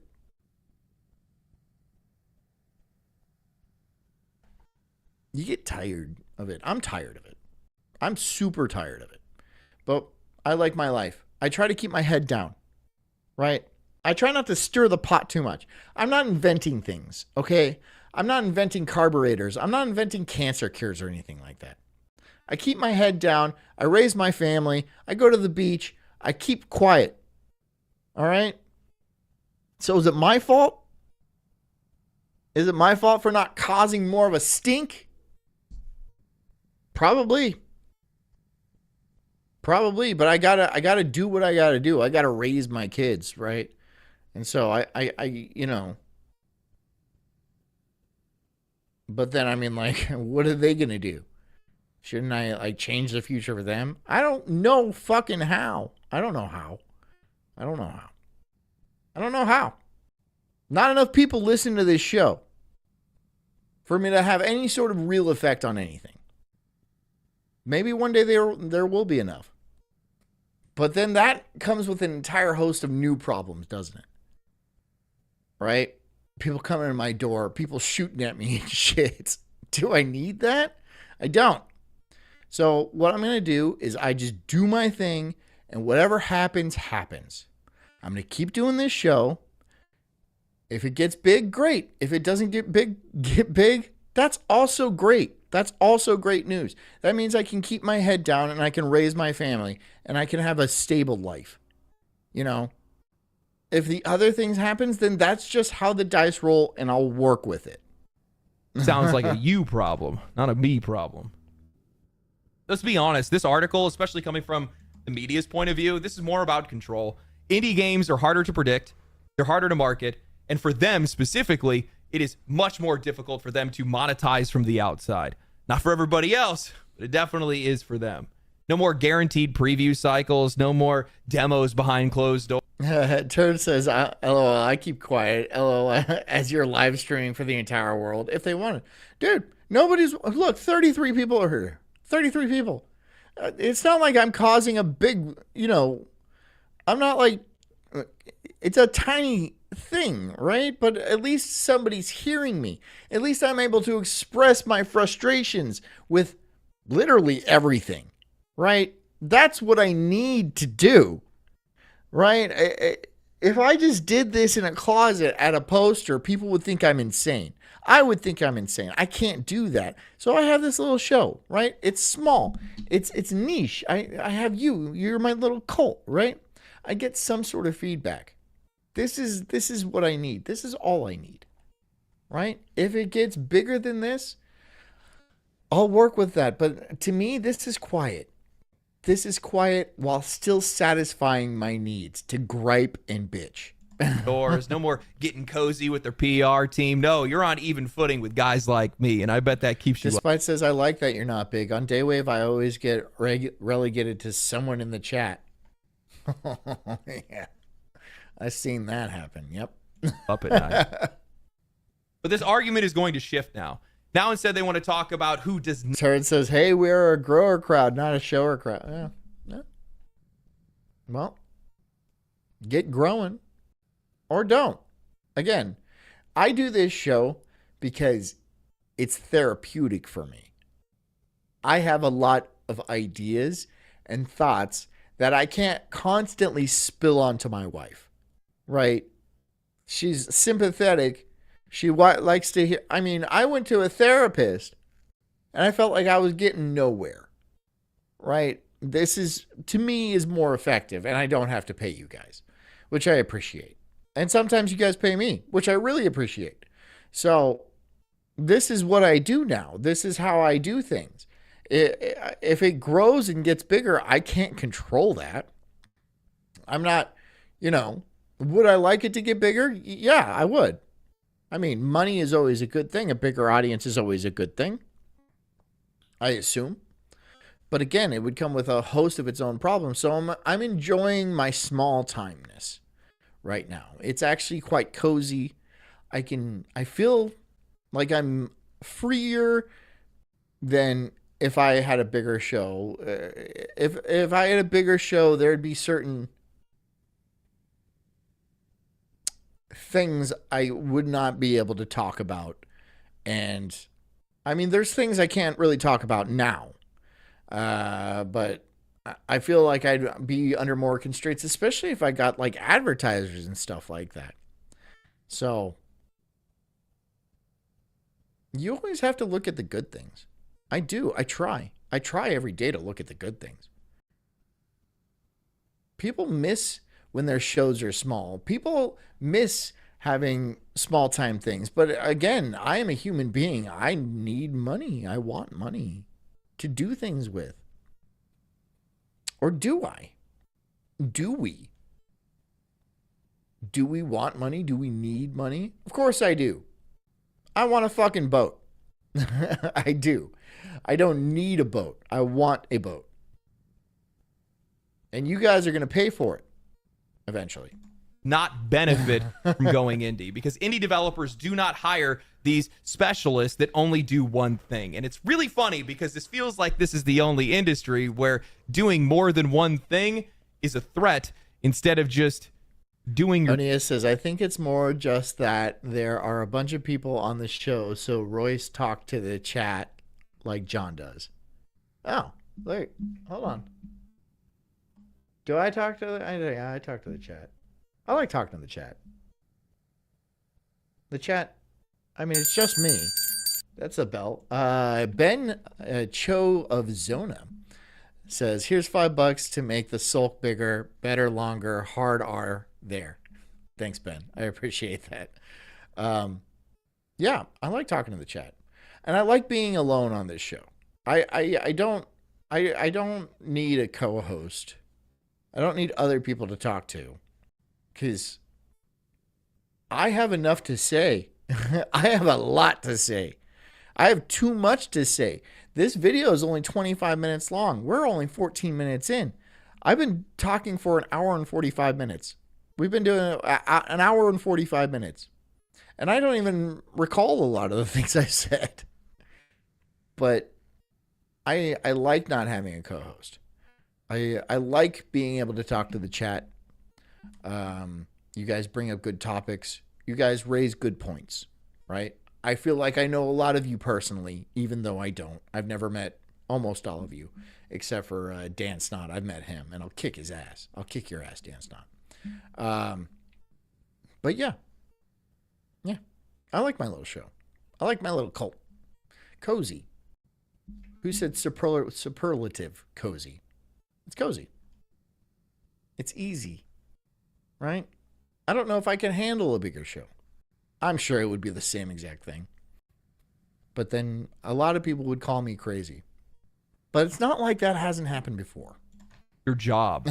The writer then goes on to say, my PAX trip validated my fear that 3 professions are especially vulnerable in this deprofessionalized world. Artists, writers, and those working in game audio or music. These roles seemed vulnerable because on these small teams, they were roles that developers mentioned doing in some sort of shared or joint fashion. So Thumpire said the Free Palestine crowd did make it easier to talk about the Jews. So however insufferable they may be, that is a good thing, I think. Look, the Jews get a lot of heat, and I'm not saying they don't deserve it. It's just I can't make my show really, about that. And I don't want to talk about the Jews all the time. It's just, there's other topics I do want to talk about. Sure, they are involved in their own way, but a lot of people focus on them a lot. And I think, look, yeah, they're doing things, but so is everybody else. Yeah, the Jews probably want to take over the world, but so does everybody else. So, but they do, a lot of people already cover them. And, I feel like I can cover other things. I feel like I'm talented enough to be able to cover other things than just the Jews. A lot of people focus specifically on the Jews. And if that's what you want to make your show about, then go ahead. It's just, it's not that interesting to me. I mean, I get it, but it's not that interesting to me. All 3 risk compartmentalization as asset. Jameson says way too many streamers talk about the Jews. It's easy to do. Yeah, that's the thing. It is easy to do. And yeah. And it's not like, it's getting pretty mainstream too. Like with Kanye picking it up and like everybody, trashing on the Jews and shit like that. there's other topics out there, guys. There is other topics. You don't exclusively have to talk about the Jews all the time. Sure, there is things to talk about the Jews. I'm not saying there's not. But there's other topics. So I'm going to go ahead and try not to make my show about the Jews. You know, just because I don't want to be that show.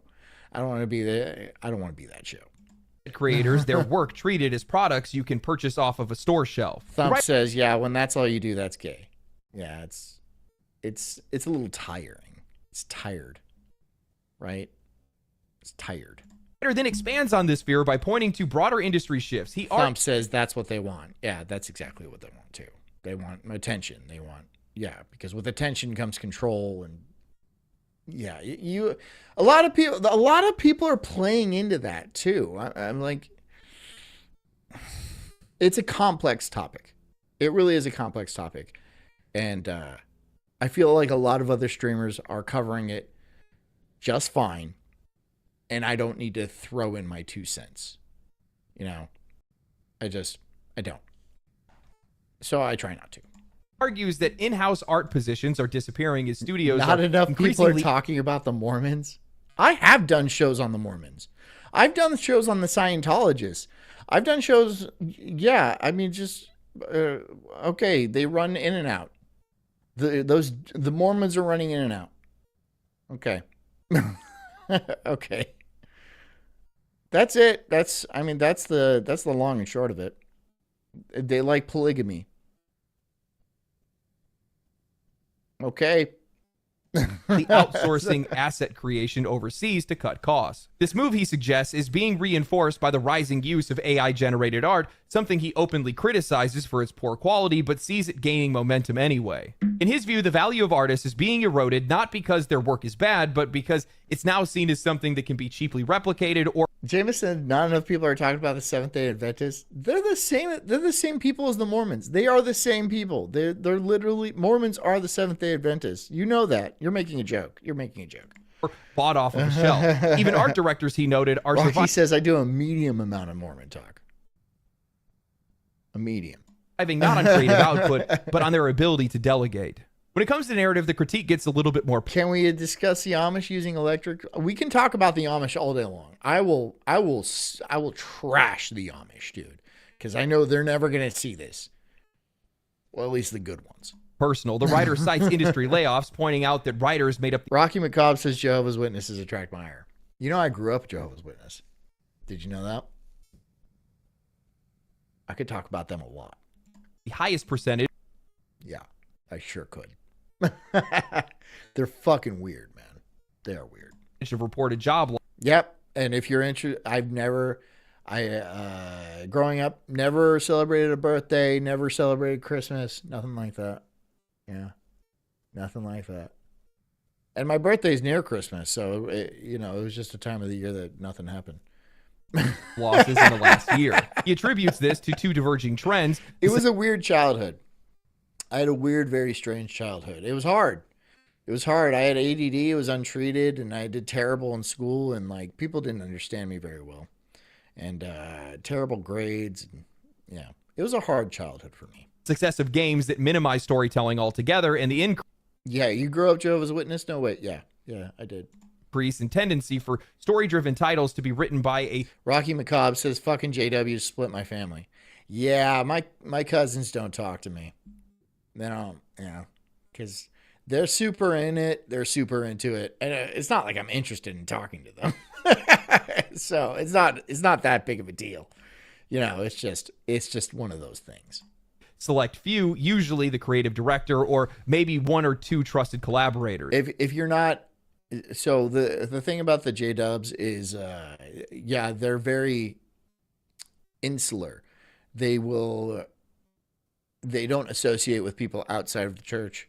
And if you are excommunicated, which is disfellowshipped is what they call it, your family will never talk to you again. This is a fact. And yeah, I've seen that happen. So yeah, they're fucking crazy. they're just a bunch. Luckily, my immediate family isn't like hard on it, and so it was just kind of one of those things, you know. Leaving fewer. It was like more my grandmother, my dad's mom and shit. Like it was just, it's a fucking cult, dude. That's all you can talk. That's all it is. It's a fucking cult. And now I run my own cult, so you know, things come around. The tables turn. The turbos tane.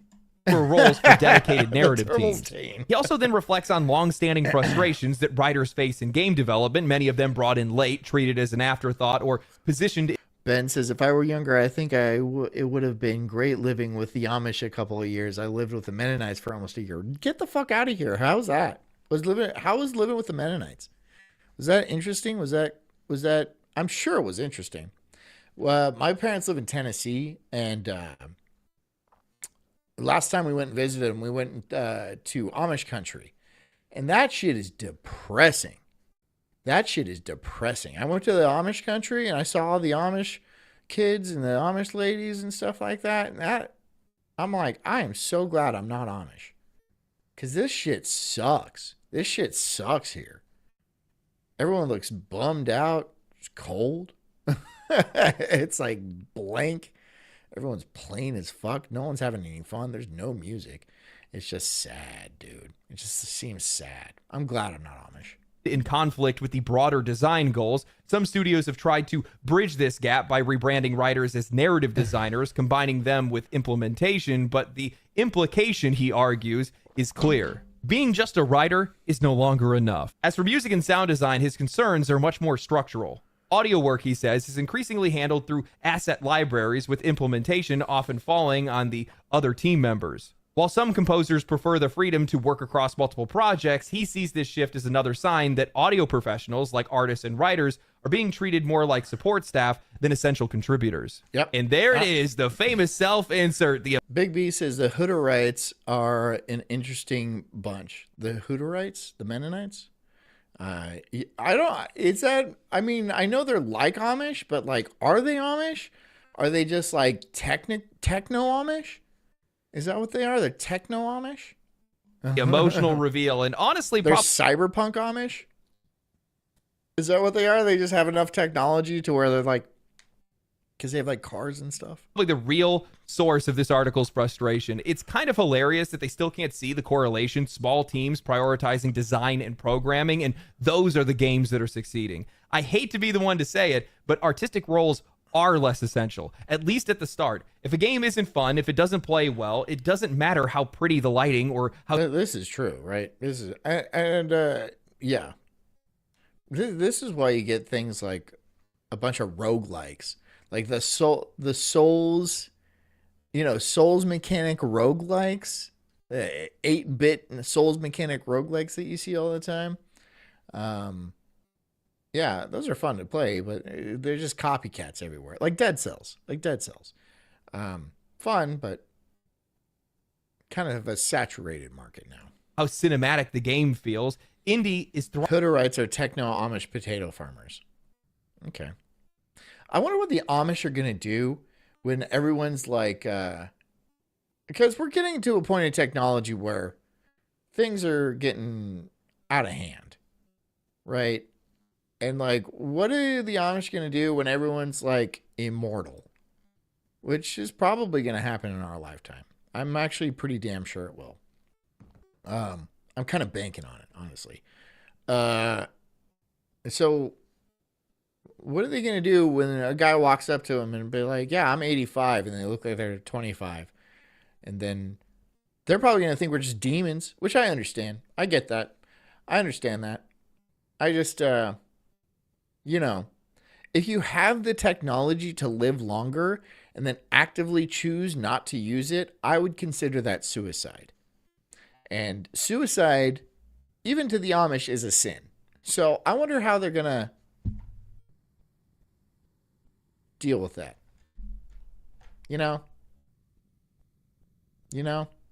Thriving right now because it's the exact opposite of AAA. It's gameplay and performance first, everything else after. That's what players care about. Now, I'm not going to sit here and tell you guys that there's no value in talented artists, musicians, or writers. Hell, they're some of the most celebrated people in the industry. There absolutely is value in them. But let's be real, those roles only exist because of programmers and designers. Without their core systems and mechanics, you're not making a game, you're making a slideshow with music. These creative roles, no matter how skilled, are built on top of a foundation that they didn't pour. They're contributors, not cornerstones. Thump says, I went to several Hutterite bake sales when I lived in Alberta.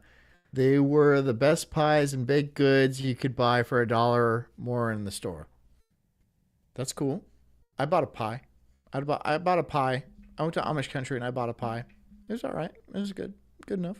And those roles can only thrive if the studio is stable enough, profitable enough, and able to actually invest in things that aren't essential to core gameplay. What's wild to me is the complete lack of accountability here. This article paints it like it's some sort of injustice that small indie teams often share roles, where creative directors also write, animate. Amish people are everywhere, dude. There's Amish people in like there's tons of Amish people in Central America. And like, they're all white. And like, Central America, like in Belize, they're all black. So you definitely know. And they're dressed like Amish people. So that's... But yeah, it's just weird. It's a weird contrast to see them. And score the game, where people that are rigging the characters are also building the gameplay systems that they move through. But that's not dysfunction. That's adaptability. That's what a generalist is. That's how most industries work outside of gaming. Hell, I would bet almost everybody that is watching this video right now does way more than their job title suggests. When I worked in construction, I was constantly operating outside of my role, handling HR things like hiring and firing, writing environmental reports, coordinating with government agencies. Kabuki says, hi, John, can we get a nipple flash? Why? Why?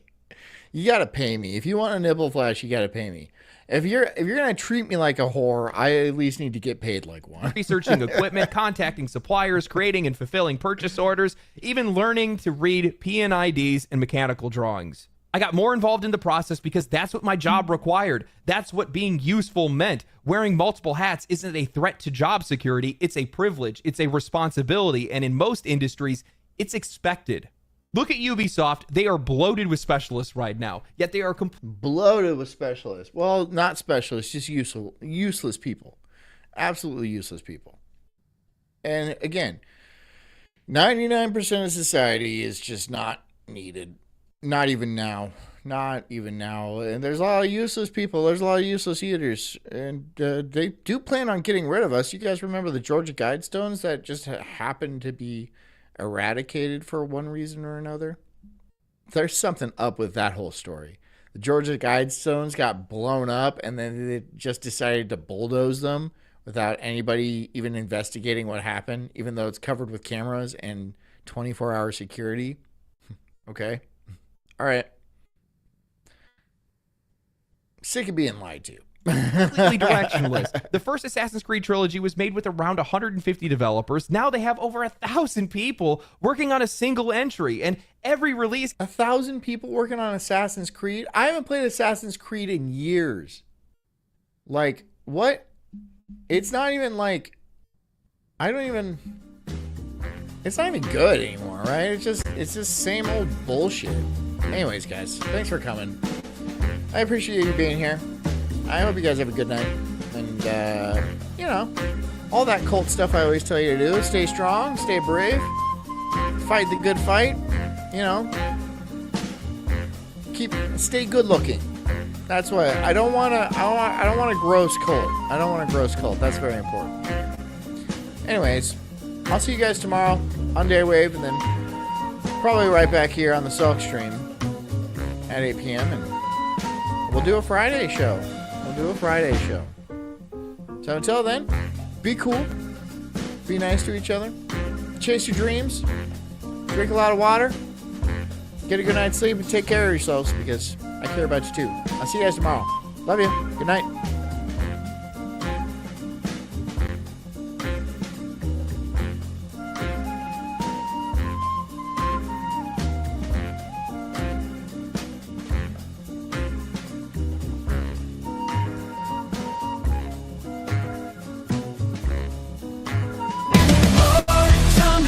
I'm an incredible soul, unhinged and enraged like a bulldog's fierce growl. I'm spitting fire, burning through these trees, questioning the world, unraveling conspiracies.